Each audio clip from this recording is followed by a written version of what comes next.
Quer comprar fundos imobiliários baratos, mas não abre mão da rentabilidade? Então segura aí que eu vou te mostrar 3 FIIs de papel pagando mais do que a Selic e sendo negociados com desconto. Muito bem, o HCTR é um fundo de papel, mas que raio que é um fundo de papel, né? Um fundo que investe em dívida imobiliária, nada mais do que isso. Então pensa assim, em vez de pagar um financiamento, você vai receber financiamento dos outros. É ou não é melhor?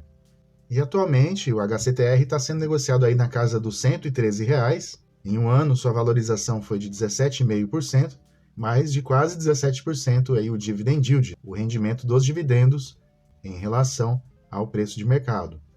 Então, olha aqui o quanto que ele caiu, mas nos últimos 6 meses ele subiu aí, ó, quase 13, na verdade, ó, 13,5%.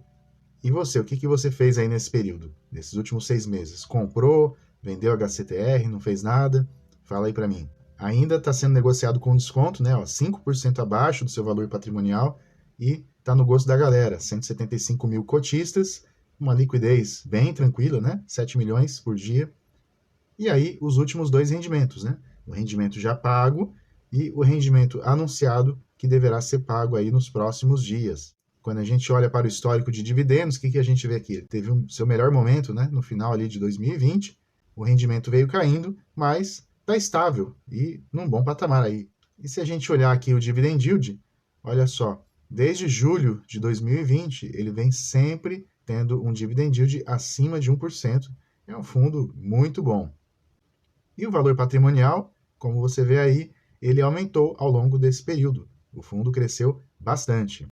E o que a gente vê de interessante aqui no relatório gerencial do Hectare, o HCTR? Aqui vemos as operações, né, que ele tem na sua carteira, os CRIs, que são certificados de recebíveis imobiliários. Então, todos os meses ele sempre compra algumas operações, vende outras, acaba tendo lucro com essas operações e, é claro, isso acaba indo também para o resultado que é distribuído aos cotistas. Aqui vemos o retorno acumulado do HCTR com reinvestimento dos dividendos, né? E na ordem de 76% essa rentabilidade, o retorno acumulado. Portanto, está aí muito acima do CDI e também do retorno medido pelo IFIX. Quando a gente olha aqui os demonstrativos financeiros, fica claro o que é receita de CRI, o que são os juros. Isso é muito importante a gente observar dentro da carteira de onde estão vindo os lucros. E aí os dividend yields mensais de acordo com o preço de mercado. Aqui nesse outro gráfico a gente vê também, né, mais visual, para saber o que são juros, o que é correção monetária e tudo mais. E aqui temos as operações, né, do HCTR, são quase 100. E olhando aqui para a alocação por ativo, o que a gente vê? Ele é um fundo basicamente de CRI, 72%, mas tem 23% de FIIs, cotas de outros fundos imobiliários, o que deixou a galera aí meio revoltada, né? E 4% em caixa. As operações, a maior parte aí, 57%, cota sênior, são mais seguras.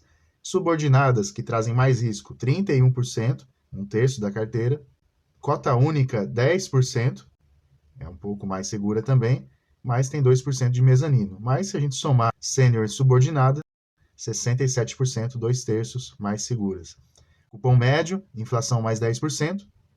O IPCA é o principal indexador da carteira. E o que tem lá? Tem multipropriedade, 34%, é um setor que tem um pouco mais de risco, mas traz mais retorno, tem essa possibilidade.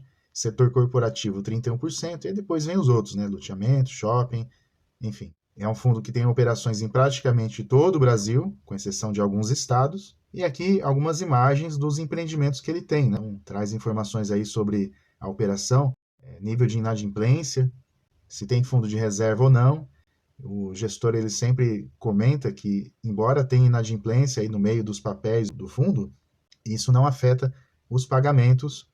São muitas travas de segurança, né? E olha aí, só tem empreendimento bom, empreendimento bem bacana, boa parte aí de lazer, né? E esse aí é o grande motivo de discórdia entre muitos cotistas, né? Esse CRI, Circuito de Compras, que é da Feirinha da Madrugada em São Paulo. E aqui algumas outras operações, enfim. Se quiser saber mais, eu estou deixando o link para o relatório aqui na descrição. E o segundo fundo de hoje é o Bari, está na casa ali dos R$ 100, 14% de dividend yield nos últimos 12 meses, e ele perdeu 6% aí em valor de mercado. Nos últimos 30 dias está praticamente estável, e ele está um pouquinho abaixo do seu valor patrimonial, né, com 2% de desconto. 33 mil cotistas, a liquidez não é lá uma Brastemp, né, mas é um fundo que vem pagando bons rendimentos, 1,30, né, o último, e foi anunciado um pagamento de 1,45, o que dá aí quase 1,5%, 1,4% de rendimento. Olhando os dividendos, né, ele sofreu bastante ali no começo, né, caiu, depois veio aquela tração ali do IGPM, quando pagou 2,05, e aí volta ao nível anterior, mas aumentando um pouquinho a cada mês, está num bom nível, sempre acima de 1%, tem bem menos operações, 23 CRIs. O fundo também tem alguns atrasos aí nos pagamentos, mas o gestor diz que isso não atrapalha a rentabilidade do fundo, os pagamentos. Aqui temos o retorno dele, né, o resultado em relação a outros benchmarks. E aqui vemos também o resultado e a distribuição, o que é rendimento imobiliário, o que é receita de renda fixa, quais são as reservas, despesas e assim por diante.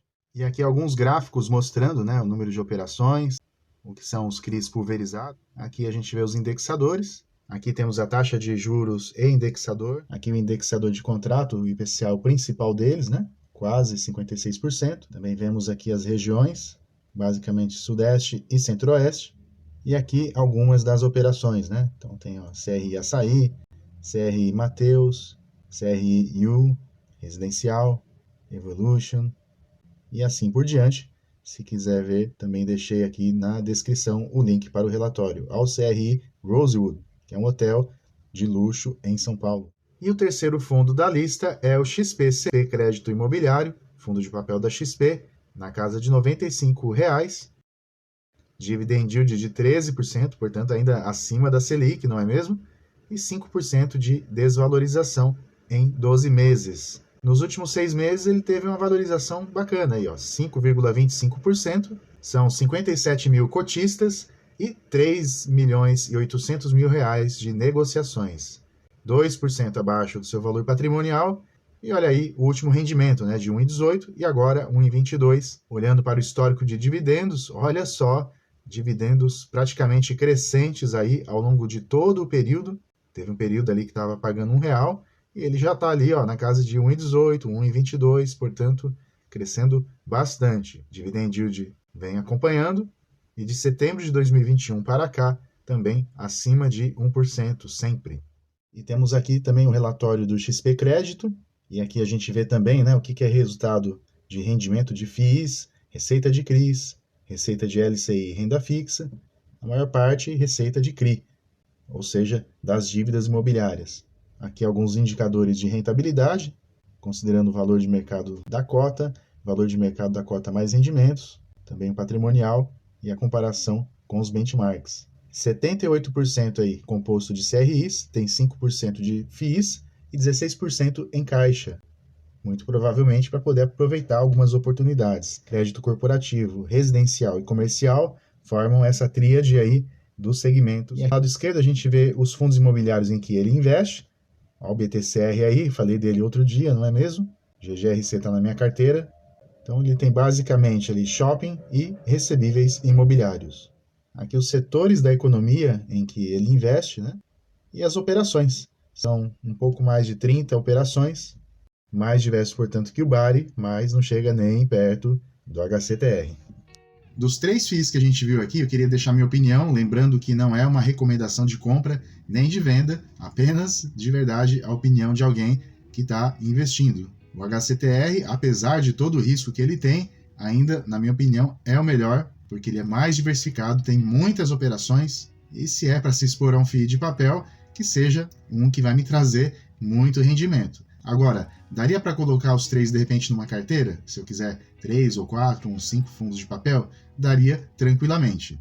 O XPCI é um fundo muito equilibrado e traz um bom retorno diante aí do risco que ele tem. E o Bari é um fundo bom também, apesar de trazer mais riscos do que o XPCI na minha avaliação, mas ele tem mais possibilidades de auferir um ganho maior para os cotistas. Talvez ele só precise crescer um pouco mais aí no longo prazo, ter mais operações, se diversificar, mas os 3 caberiam em qualquer carteira. Diz aí para mim, qual deles você incluiria na tua carteira? Aliás, Por falar em carteira, toda quarta-feira eu estou compartilhando com vocês uma carteira nova que eu comecei, chamada Meu Burrinho Lá na Sombra. E aí eu mostro as compras que eu estou fazendo, alguns insights, enfim, me acompanha lá, me siga também nas redes sociais, no Telegram e no Instagram. Um grande abraço e até lá!